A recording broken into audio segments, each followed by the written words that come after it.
ঘরে থাকা উপকরণ দিয়ে বানিয়ে ফেলুন এমন স্বাদের ঝিঙের রেসিপি। খুব কম সময়ে কম উপকরণে দুর্দান্ত স্বাদের এই রেসিপিটা একবার খেলে বারবার খেতে ইচ্ছে করবে। নমস্কার বন্ধুরা, ভাই বোনের হেসেল ঘরে সবাইকে স্বাগত। আজ আমি বানাবো চিংড়ি মাছ দিয়ে ঝিঙের পাতলা ঝোলের রেসিপি। ভিডিওটি কেউ স্কিপ করবেন না, পুরো ভিডিওটি দেখার জন্য অনুরোধ রইল। আজকে রেসিপির জন্য আমি এখানে নিয়েছি 500 গ্রাম ঝিঙেকে একটু সরু সরু লম্বা করে কেটে নিয়েছি। আর নিয়েছি একটা মাঝারি মাপের আলুকেও আমি ফিঙ্গার সাইজ করে কেটে নিয়েছি। আর নিয়েছি 200 গ্রাম চিংড়ি মাছটাও আমি খোসা ছাড়িয়ে পরিষ্কার করে ধুয়ে নিয়েছি। চলুন এবার রান্নাটা শুরু করব। প্রথমে আমি চিংড়ি মাছগুলো ভেজে নেব, তার জন্য আমি গ্যাসে কড়াই বসিয়ে দিয়েছি। এবার আমি এর মধ্যে দিয়ে দিলাম 2 চামচ মতো সর্ষের তেল। তেলটা গরম হয়ে গেছে, এবার আমি এর মধ্যে দিয়ে দেব চিংড়ি মাছটাতে আমি আগে লবণ আর হলুদটা মাখিয়ে রেখেছি। চিংড়ি মাছটা হালকা ভেজে নেব। 2 থেকে 2.5 মিনিট আমি চিংড়ি মাছটা ভেজে নিয়েছি। এবার আমি এটা তেল থেকে তুলে নিলাম। এবার এই চিংড়ি মাছ ভাজা তেলেই আমি দিয়ে দেব কেটে রাখা আলুগুলো।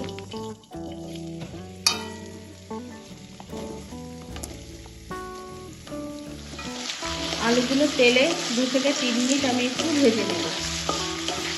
2 মিনিট মতো আলুগুলো তেলে ভেজে নিয়েছি। এবার আমি এর মধ্যে দিয়ে দেবো কেটে রাখা ঝিঙেটাও তেলের সাথে একটু হালকা ভেজে নেব। ঝিঙে এবং আলুটা আমি 4 থেকে 5 মিনিট তেলে ভেজে নিয়েছি।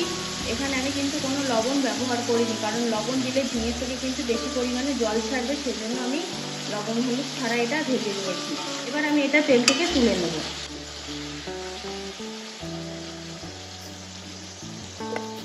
এবার আমি কড়াইতে আবারও 1 চামচ মতো সরষের তেল দিয়ে দিলাম। তেলটা গরম হয়ে গেছে। এখন আমি এর মধ্যে ফোড়ন দিয়ে দেব 2টো শুকনো লঙ্কা আর 1/2 চামচ পাঁচফোড়ন। ফোড়নটা তেলে নাড়াচাড়া করে দিই। ফোড়নটা তেলে হালকা নাড়াচাড়া করে নিয়েছি। এবার আমি এর মধ্যে দিয়ে দেবো একটা বড় মাপের পেঁয়াজ কুচি। পেঁয়াজটা তেলের সাথে হালকা ভেজে নেব। তেলে হালকা ভেজে নিয়েছি। এবার আমি এর মধ্যে দিয়ে দেবো একটা মাঝারি মাপের টমেটো কুচি। টমেটোটাও তেলের সাথে ভেজে নেব। টমেটো এবং পেঁয়াজটা তেলের সাথে ভালোভাবে ভাজা হয়ে গেছে। এখন আমি এর মধ্যে দিয়ে দেবো 1 ইঞ্চি গ্রেট করা আদাটাও একটু তেলের সাথে নাড়াচাড়া করে নেবো, যেন কাঁচা গন্ধটা না থাকে। সব কাঁচা মশলাগুলোই তেলে আমার ভালোভাবে কষানো হয়ে গেছে। এখন আমি এর মধ্যে অ্যাড করব কিছু গুঁড়ো মশলা। প্রথমে দিয়ে দিলাম 1/2 চামচ কাশ্মীরি লঙ্কা গুঁড়ো, 1/2 চামচ হলুদ গুঁড়ো, 1 চামচ জিরে গুঁড়ো, 1/4 চামচ গোলমরিচ গুঁড়ো। ভালোভাবে সব মশলাগুলো তেলের সাথে কষিয়ে নিই। মশলাগুলো তেলের সাথে ভালোভাবে কষানো হয়ে গেছে। এখন আমি এর মধ্যে দিয়ে দেবো ভেজে রাখা আলু এবং ঝিঙে। এবার দিয়ে দিলাম 1/2 চামচ লবণ। এখানে আমি আগে কিন্তু কোনো লবণ ব্যবহার করিনি। এখন আমি 1/2 চামচ লবণ দিই। ভালোভাবে এটা মশলার সাথে কষিয়ে নিই।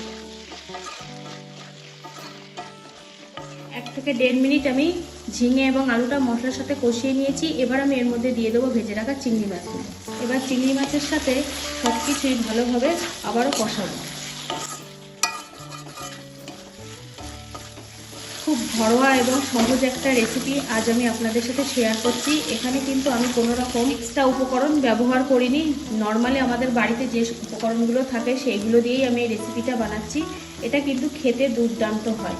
যারা এতক্ষণ আমার ভিডিওটি দেখছেন অথচ লাইক ও কমেন্ট করেননি, তাদের কাছে আমার অনুরোধ রইল একটু কষ্ট করে লাইক করে দেবেন এবং কেমন লাগছে আজকের ভিডিওটি সেটা কমেন্ট করে জানাতে ভুলবেন না। কিন্তু সব কিছু উপকরণ আমি তেলের সাথে 4 থেকে 5 মিনিট কষিয়ে নিয়েছি।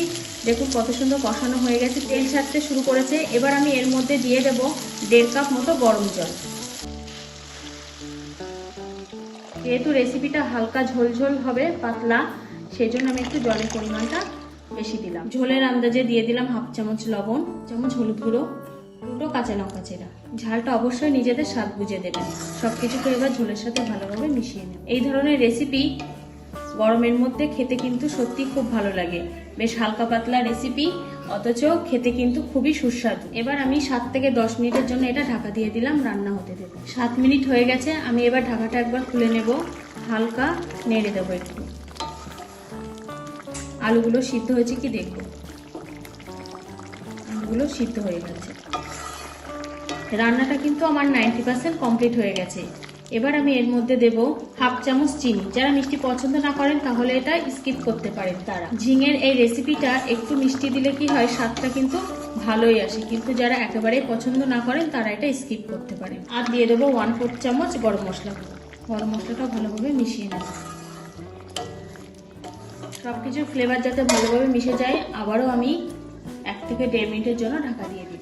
1 থেকে 1.5 মিনিট পর আমি আবার ঢাকাটা খুলে নিলাম। হালকা হাতে একটু নেড়ে দেবো। দেখুন গ্রেভিটা কিন্তু অনেকটাই কমে গেছে, রান্নাটা কিন্তু আমার পুরোপুরি কমপ্লিট হয়ে গেছে। আমি এবার এটা নামিয়ে নেব, গ্যাসটাকে অফ করে দিলাম। আজকের রেসিপিটা তাহলে এই পর্যন্ত। যে সকল নতুন বন্ধু আমার ইউটিউব চ্যানেল থেকে দেখছেন তারা অবশ্যই চ্যানেলটিকে সাবস্ক্রাইব করে দেবেন, আর যে সকল বন্ধুরা ফেসবুক থেকে দেখছেন তারা অবশ্যই ফেসবুক পেজটিকে ফলো করে দেবেন। আজ তাহলে এই পর্যন্ত, দেখা হচ্ছে পরের কোনো নতুন রেসিপিতে।